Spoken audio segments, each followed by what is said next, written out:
Welcome to serve it like Shani. ഇന്ന് ഞാൻ എത്തിയിട്ടുള്ളത് ഒരു അറബിക് റെസിപ്പി ആയിട്ടാണ്. ഹമ്മൂസ്.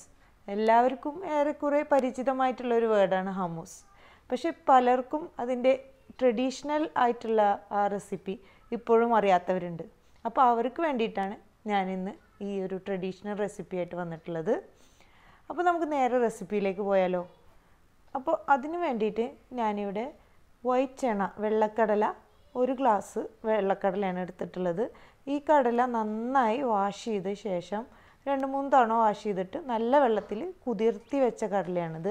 ഇത് ഇങ്ങനത്തെ ഗ്ലാസ്സിൽ ഒരു ഗ്ലാസ്സാണ് എടുത്തിട്ടുള്ളത്. അതായത് ഡിസ്പോസിബിൾ ഗ്ലാസ്സിൽ ഒരു ഗ്ലാസ് വെള്ളക്കടല. പിന്നെ അത് പൊങ്ങി വരുമ്പോൾ ഒരുപാട് ആവും. ഇത് ഞാനൊരു 8-10 മണിക്കൂർ കുതിർത്തി വെച്ചതാണ്.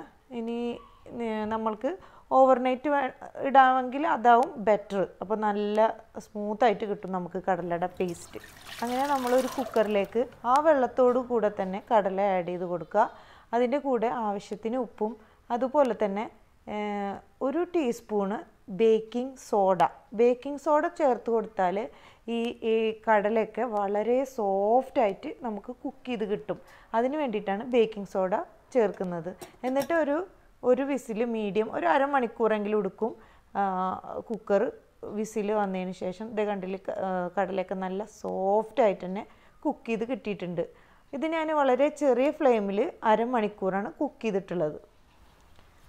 ആ കുക്ക് ചെയ്ത് കിട്ടിയതിന് ശേഷം നമ്മൾ കുറച്ച് തണുത്ത വെള്ളം കൂടി, അതായത് നോർമൽ പൈപ്പ് വാട്ടർ ആഡ് ചെയ്താൽ തോലൊക്കെ നമുക്കിങ്ങനെ പുറത്തേക്ക് എടുക്കാൻ പറ്റും. ആ തോലൊക്കെ കളഞ്ഞ്, അത് വേസ്റ്റാണ്, അതിൻ്റെ ആവശ്യമില്ല. അപ്പോൾ നമുക്ക് നല്ല ഫ്രഷ് ആയിട്ട് തന്നെ കടല നല്ല അടിപൊളിയായിട്ട് കുക്കായി കിട്ടിയിട്ടുണ്ട്.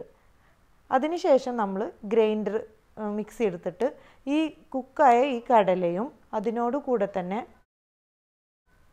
തഹിനി സോസ്, ഇത് ഞാൻ വീട്ടിൽ പ്രിപ്പയർ ചെയ്ത തഹിനി സോസാണ്. നമുക്ക് കടകളിൽ നിന്നൊന്നും വാങ്ങേണ്ട ആവശ്യമില്ല. അപ്പോൾ ഞാനിതിൻ്റെ റെസിപ്പി നിങ്ങൾക്ക് വേണ്ടി വളരെ പെട്ടെന്ന് തന്നെ അപ്ലോഡ് ചെയ്യുന്നതാണ്. അങ്ങനെ തഹിനി സോസ് നമ്മൾ ഒരു 2 ടേബിൾ സ്പൂണോളം തഹിനി സോസ് നമ്മൾ ഇതിലേക്ക് ആഡ് ചെയ്ത് കൊടുക്കണം. ഒരു ഗ്ലാസ് കടലയ്ക്കാണ് നമ്മൾ ഈ 2 ടേബിൾ സ്പൂൺ തഹിനി സോസ്. അതുപോലെ തന്നെ ഒരു ലെമണിൻ്റെ ജ്യൂസ്. ഇത് വലിയ ലെമൺ ആയതുകൊണ്ട് ഞാനൊരു ഹാഫ് ലെമൺ എടുത്തിട്ടുള്ളൂ. പിന്നെ അതുപോലെ തന്നെ ഉപ്പ് ആഡ് ചെയ്ത് കൊടുക്കുക.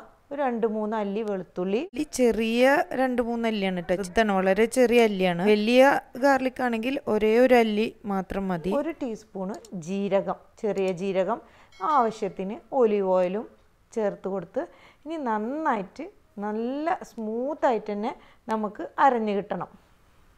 അങ്ങനെ നമുക്ക് നല്ല സ്മൂത്തായിട്ട് തന്നെ അരഞ്ഞ് കിട്ടിയിട്ടുണ്ട്. നല്ല എന്താ പറയുക, നല്ല നൈസായിട്ട് അരഞ്ഞ് കിട്ടിയിട്ടുണ്ട്. അപ്പോൾ ഇത് നമ്മൾ കുബൂസിലേക്കൊക്കെ അതുപോലെ കുറേ സ്നാക്കുകൾക്ക് നമുക്കിതൊരു ഡിപ്പായിട്ട് യൂസ് ചെയ്യാൻ പറ്റിയ ഒരു ഹെൽത്തി ഡിപ്പ് തന്നെയാണ് ഈ ഒരു ഹമ്മൂസ് എന്ന് പറയുന്നത്. അപ്പോൾ എല്ലാവരും അറിയാത്തവരുണ്ടെങ്കിൽ എന്തായാലും ഈ ഒരു രീതിയിൽ പരീക്ഷിച്ച് നോക്കുക, എന്തായാലും സക്സസ് ആവും. അപ്പോൾ എല്ലാവരും ഈ ഒരു ഒതൻറ്റിക് വേല തന്നെ ട്രൈ ചെയ്ത് നോക്കിയിട്ട് ഫീഡ്ബാക്ക് അറിയിക്കുക. ഇനിയും നമ്മുടെ ചാനൽ സബ്സ്ക്രൈബ് ചെയ്യാത്തവരുണ്ടെങ്കിൽ സബ്സ്ക്രൈബ് ചെയ്യുക. അതിനടുത്തുള്ള കുഞ്ഞു ബെല്ലൈക്കൺ ക്ലിക്ക് ചെയ്യുകയാണെങ്കിൽ ഞാനിവിടെ പുതിയ റെസിപ്പീസ് അപ്ലോഡ് ചെയ്യുമ്പോൾ നിങ്ങളിലേക്ക് വളരെ പെട്ടെന്ന് തന്നെ എത്തുന്നതാണ്. അപ്പോൾ ഇനിയും പുതിയ റെസിപ്പീസുമായിട്ടൊക്കെ വരുന്നവരേക്കും try to serve it like Shani.